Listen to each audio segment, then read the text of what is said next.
Vinod Weerasingha, and I'm a member of the Sri Lankan golf national team. And I also play college golf here in the United States for the Christian Brothers University.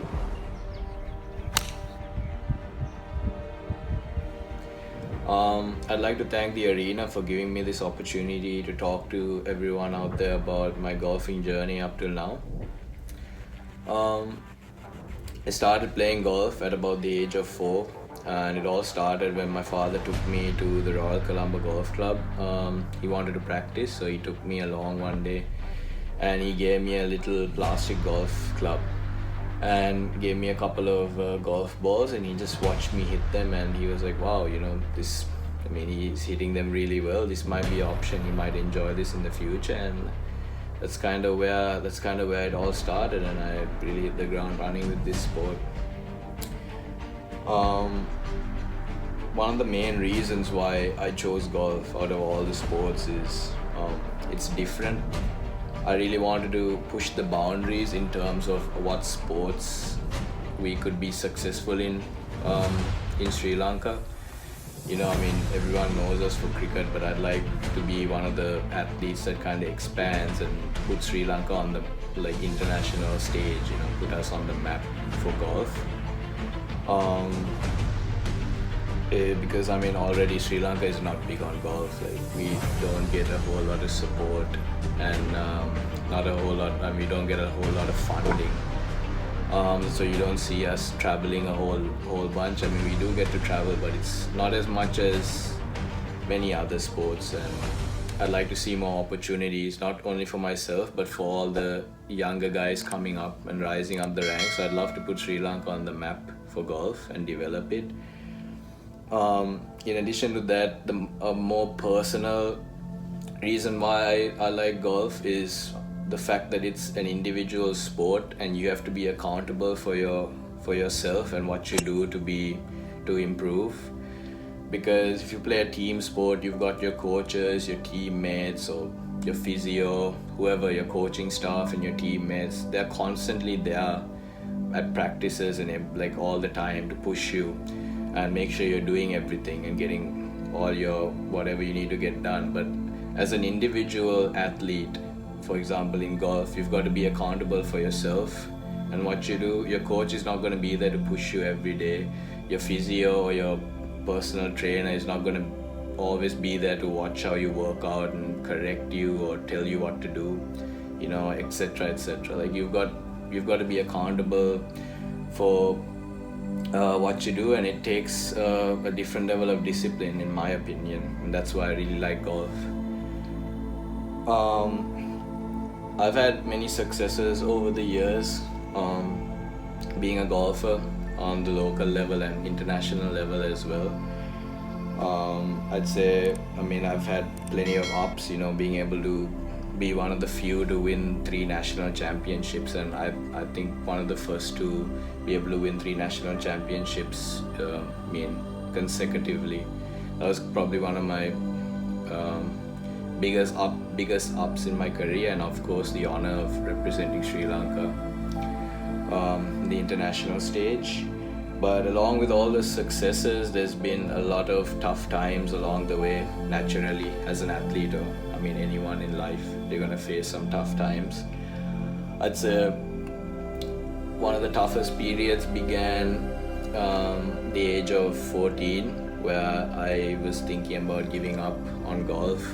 There's a lot of people talking about me and calling me overrated, and it was just me not working hard enough, me not having a purpose, and it took me a long time to find that. And if I hadn't been able to change my ways and work harder and work smarter, I would have probably given up on the game entirely, and probably not have all the opportunities and met all the people I've met today. Another massive down for me, massive blunder for me was early 2019. Sustained a severe back injury, initially possibly career-ending injury, where I ruptured a disc in my lower back. And for all the golfers out there know that the lower back takes a lot of force in the golf swing, and it's also very important that you maintain it. And fortunately for me, I pushed myself a little too hard certain days, and I got injured. And it took a lot mentally to get through that period. There was a lot of negativity, not a whole lot of self-belief, a lot of disappointment in myself. Of course, the depression that comes with not being able to compete. And luckily for me, I was able to meet a physio and a doctor mid 2019 who thought about gave me a second chance at this sport, because every surgeon, every clinic I attended, every physio I went to, they all said the same thing, that I'd never be able to play golf again, or very low chance of playing golf again. And I took a chance with this guy, Dan Hellman of Florida, which my swing coach got me in contact with. And it took about a year of physical therapy, some days where it was rehabbed in the morning and strength training in the afternoons or evenings, 2 sessions in the gym, 4 hours of stretching. It just took a lot, and just had to persevere, and got through it, and we're here back on both feet and being able to play golf again. So my most memorable moments over the years and achievements, I'd say achievement wise, I've done pretty well, I'd say, on the local level. I'd love to do a bit better internationally eventually, once I get the opportunity to play more abroad. I've been able to, like I said earlier, be able to win 3 national championships, 3 regional championships, 2 Sri Lankan junior match play championships, and those are basically in terms of winning, those are like my best achievements.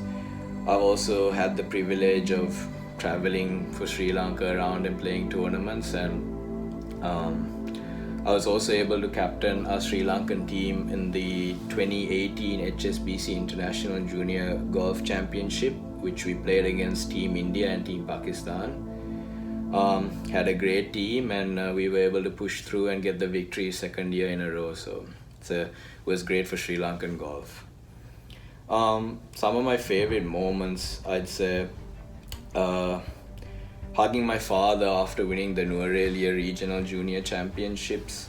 This one was quite memorable because it was cold, rainy, and a lot of people came out to watch despite the bad weather. And I remembered I had to hit this difficult shot into the hole, and if I didn't, I'd probably have lost the match.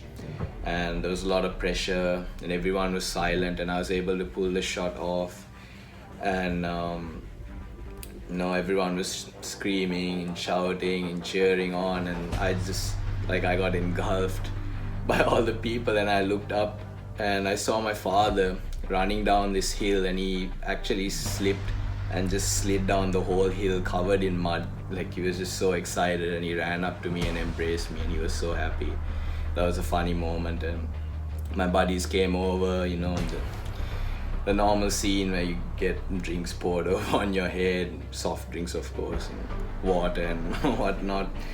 And also winning my first national championship was a major step, because it gave me a lot of positives and a lot of confidence to carry over, and that's kind of where a lot of my successes started to come from that point. If I could give the youngsters and upcoming athletes advice, I'd say this is 5 key things to remember, or 5 key things to embody. I'd say work hard and work smart, because you could work really hard, but if you're not utilizing your time efficiently, it's all going to be wasted, and you're going to realize that you're not improving as much as you need to. So work hard and work smart. Be resilient, because there's going to be a lot of roadblocks on the way in many forms, injuries, doubters, a global pandemic. You never know. There's going to be a lot of things that's going to knock you down, and you've got to learn to, no matter what, stand up and smile through it all and keep pushing through, keep plodding on. Be disciplined, not motivated, because motivated being motivated is you relying on external factors to get the job done, but those external factors are not always going to be there for you, and they're also very temporary. Being disciplined is waking up in the morning and not feeling like doing anything, but going and doing what you need to do anyways, because you know you need to do it in order to be successful. So be disciplined, stick to your routine. Of course, be grateful for your opportunities, because there's a lot of bad things happening out there in the world. A lot of people that don't have the same privileges as you do to be able to play a sport, enjoy yourself and make friends. So always be grateful for the opportunities you have, because it could always be worse. Last but not least, of course, the most important is to enjoy yourself, because you gotta love what you do. You know, if you're not loving what you're doing and you're out there and you're trying to perform, it just becomes a drag and you're gonna get burnt out, and you don't want to do that. That's the last thing an athlete needs, is to get burnt out and give up. So yeah, again, thank you for having me here, the arena, and I hope you guys enjoyed it.